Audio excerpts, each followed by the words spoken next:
তো এখানে টোটাল দেখুন 1 2 3 4 5 6 7 8 আমি এখানে 8টা রাউন্ড করে নিয়েছি। 8টা রাউন্ড করার পরে এখানে আমি হোয়াইট কালারের সুতোর কাজ করব। তার জন্য প্রথমে এখানে সুতোটা আমি জয়েন করে নিয়েছি। জয়েন করার পরে আমি এভাবে করে এখানে 3টে চেন করে নিব।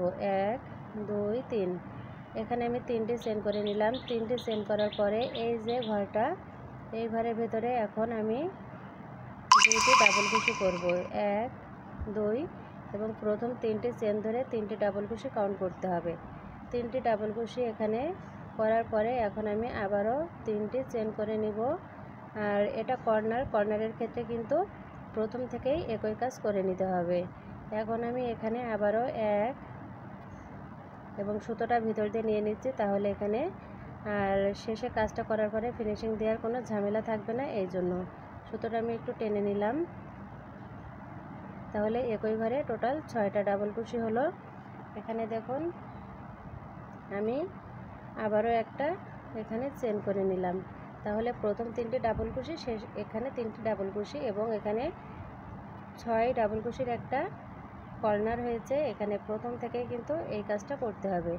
একটা চেন করার পরে পরের যে ঘরটা আছে এই ঘরের ভেতরে এখন 3টি ডাবল কুশি করব। 1 2 3 3টি ডাবল কুশি করার পরে একটা চেন, নেক্সট ঘরের ভেতরে আবারও 1 2 3 3টি চেন করে নিলাম।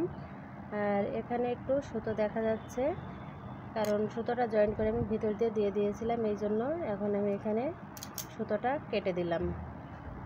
3টি ডাবল কুশি হওয়ার পরে আমি একটা চেন করে নিয়ে আবারও 1 2 3 এখানে আমি 3টি ডাবল কুশি করলাম। 3টি ডাবল কুশি করার পরে একটা চেন, এখানে আবারও আমি 1 2 3 3টি ডাবল কুশি করলাম। একটা চেন, নেক্সট ঘরের ভেতরে আমি আবারও 3টি ডাবল কুশি করব।